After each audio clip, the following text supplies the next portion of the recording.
Hi, my name is Rory Lee, and to begin, I want to apologize for being physically absent from today's panel. Newborns, they sure do have a way of affecting one's plans, don't they?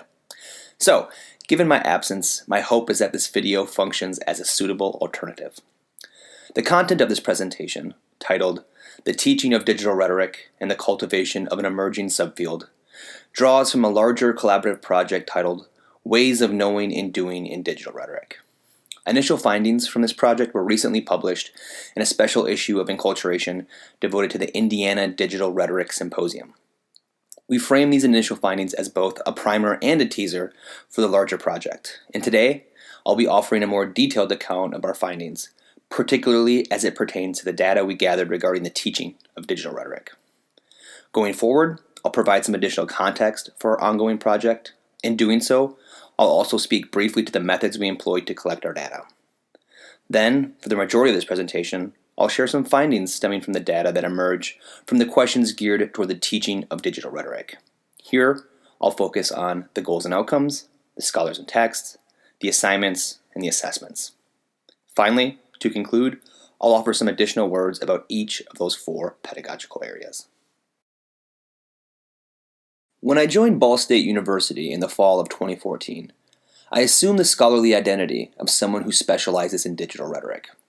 I gravitated toward and selected that title because I started to notice it appearing across different job ads in the field of rhetoric and composition, and because I considered it a good catch-all for the type of work I did and planned to do as both a teacher and a scholar. However, in trying to explain to my mother, who was visiting at the time, what it means to be a digital rhetorician, I found myself feeling less confident in my answer. Sure, I knew what that meant for me, but I suspected that others who identify as digital rhetoricians would describe themselves and their work differently. 3 months later, in the middle of November, Scott Barnett sent out a CFP for Indiana University's first Indiana Digital Rhetoric Symposium.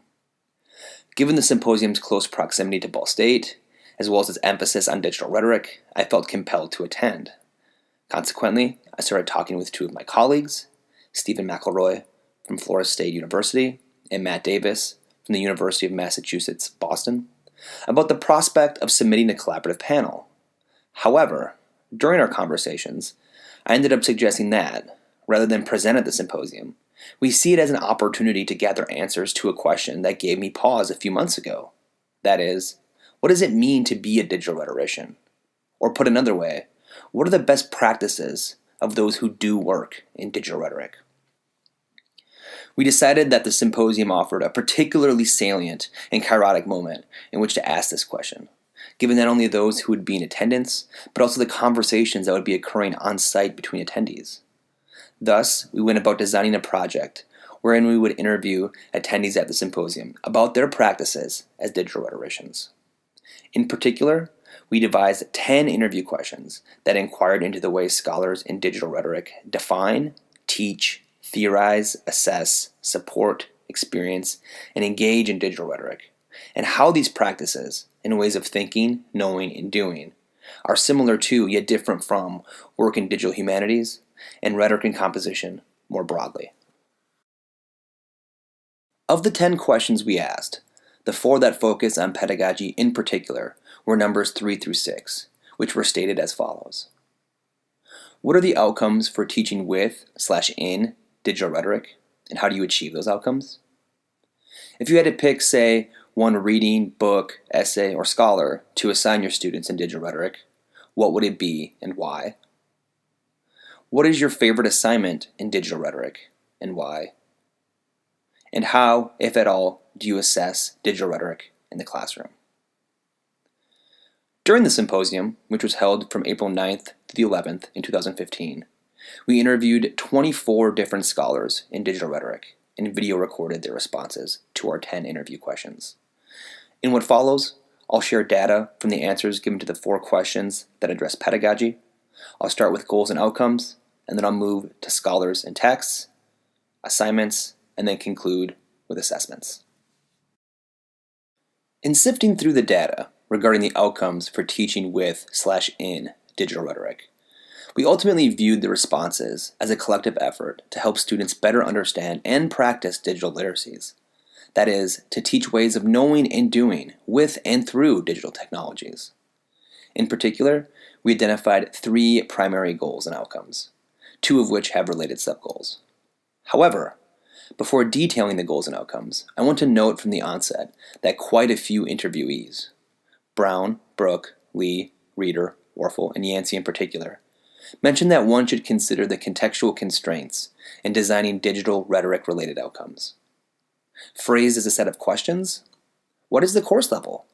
For instance, is this a first-year course, an upper-level course, a graduate course?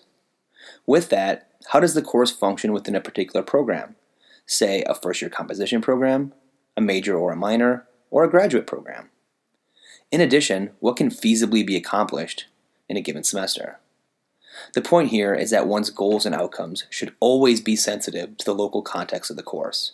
And in that sense, goals and outcomes will always be, and as Hodgson says, should be dynamic. And interestingly, Rickert resisted the very idea of thinking of goals and outcomes for teaching in/with digital rhetoric as a specific entity because, for him, digital rhetoric is part of a larger pedagogical enterprise within which attention to digital technology should be embedded.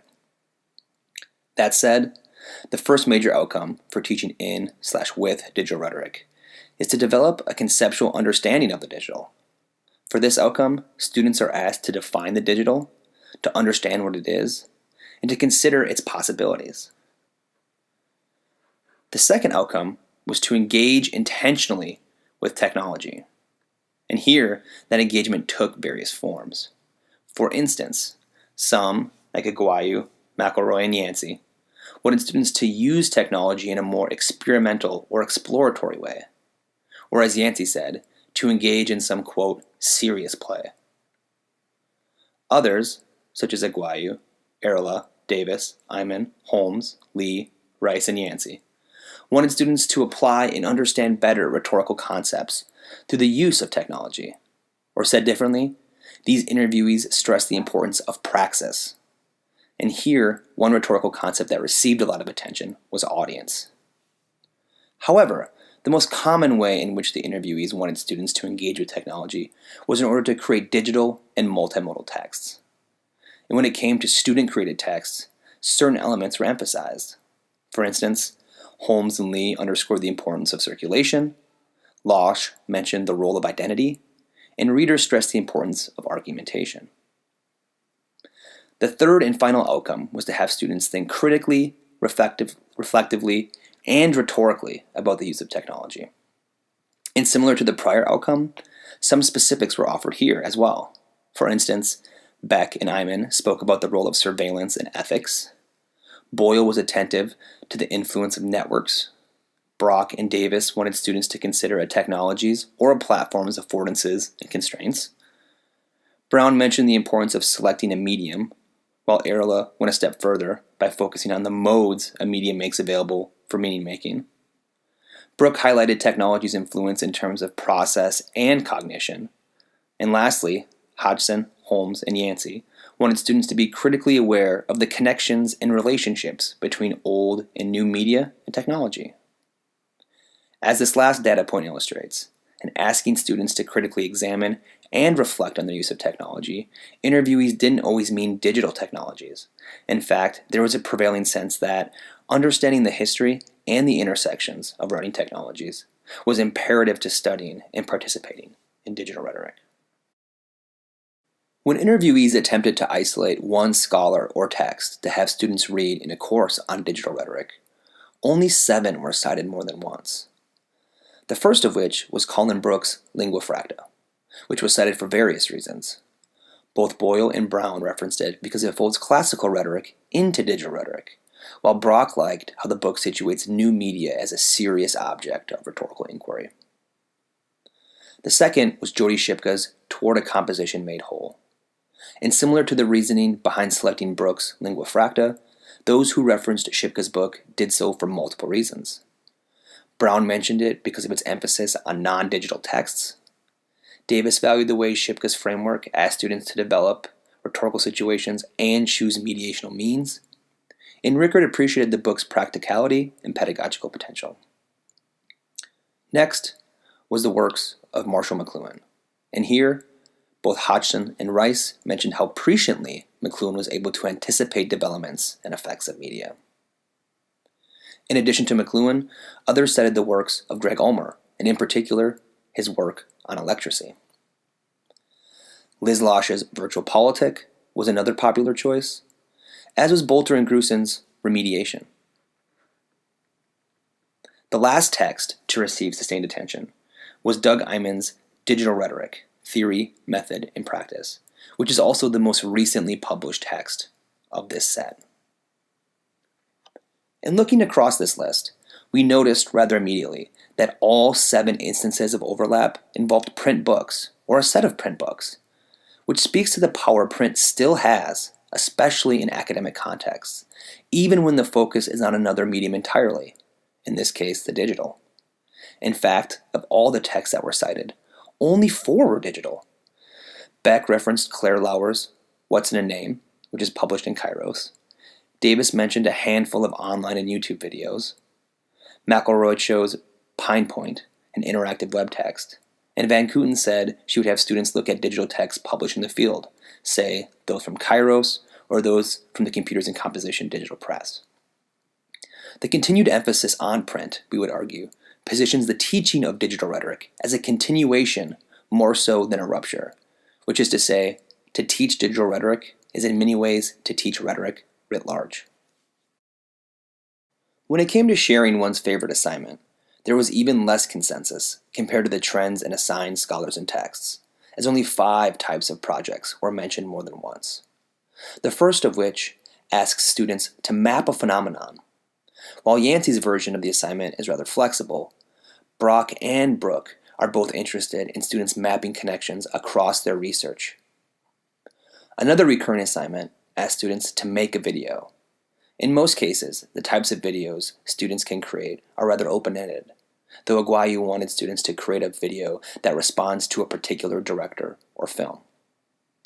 A third common assignment involves asking students to create a remediation.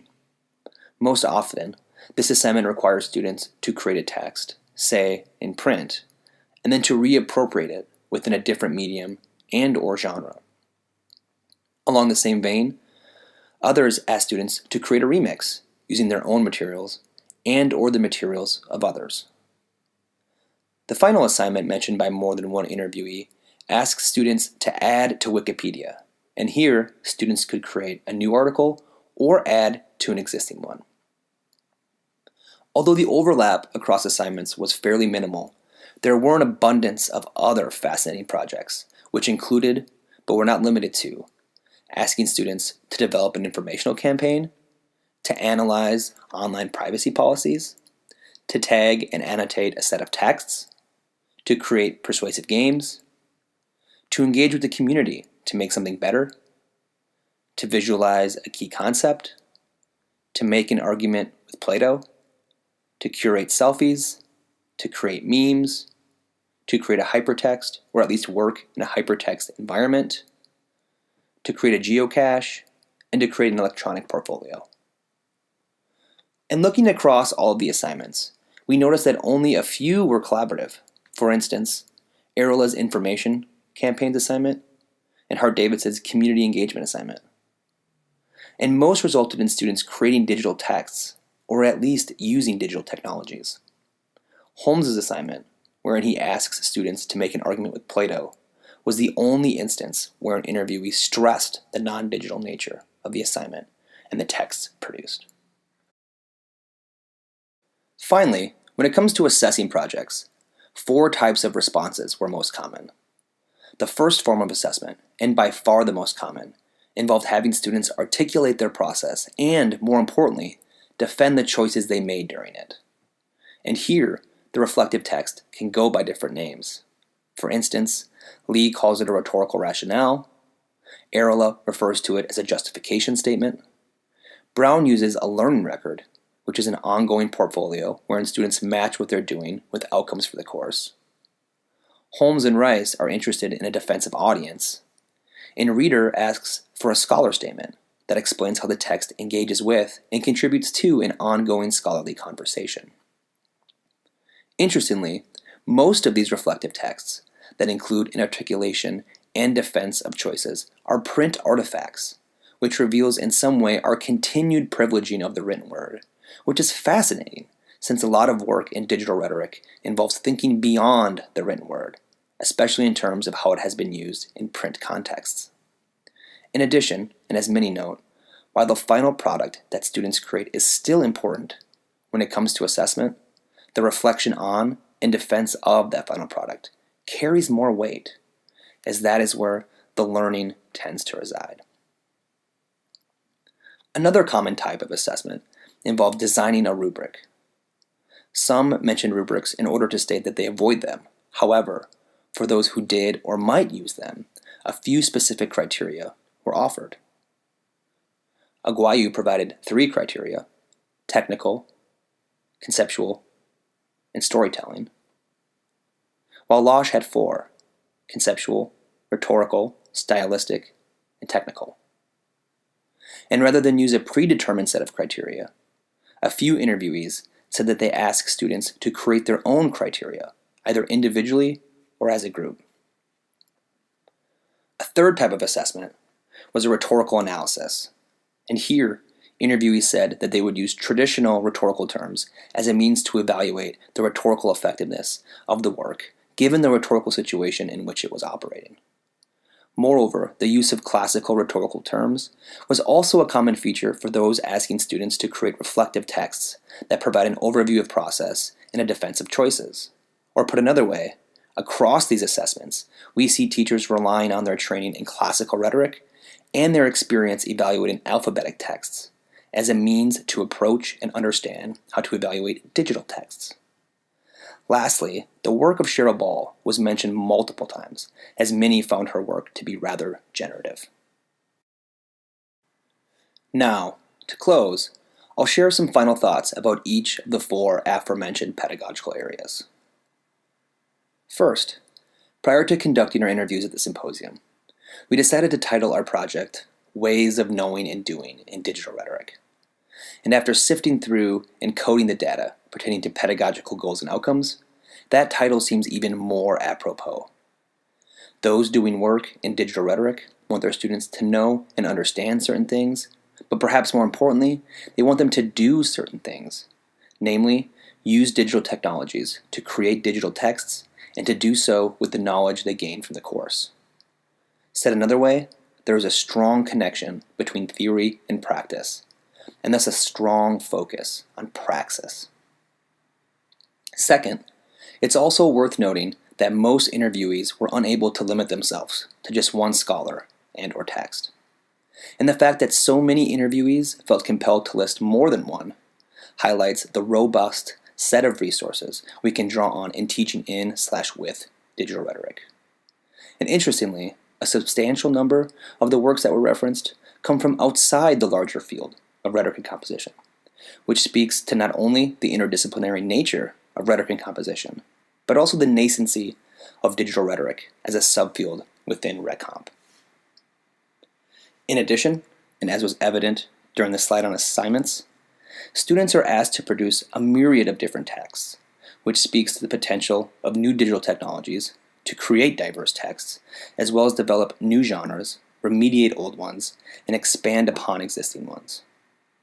What's also exciting, and implied in the brief descriptions, is the capability to target and reach audiences outside of the teacher specifically, and the academy generally, thus making the rhetorical situations students are working in appear and feel more authentic and purposeful. That said, many also noted that the aforementioned diversity across the texts students create, coupled with those texts' ability to reach audiences outside of the classroom, resulted in an increased anxiety concerning assessment. Many mentioned that evaluating alphabetic texts is a tricky practice, one that is amplified with the digital, as we have to consider not only additional modes for making meaning, but also the way many of those modes collaborate to make meaning. In short, having more to consider complicates the evaluation process, which is perhaps why many draw from classical rhetoric and ask students to produce reflective accounts in print. Nonetheless, the data thus far indicate that, while we are still in the midst of defining the contours for the subfield of digital rhetoric, we have a rich body of pedagogical knowledge and content to implement in the classroom, to share with our fellow colleagues, and to build upon as we move forward. Thank you for your time. And once again, I'm sorry for not being there in person. However, if you have any questions about this presentation and/or want to contact me further, you can reach me at RALEE and the number 2 at bsu.edu. Thank you.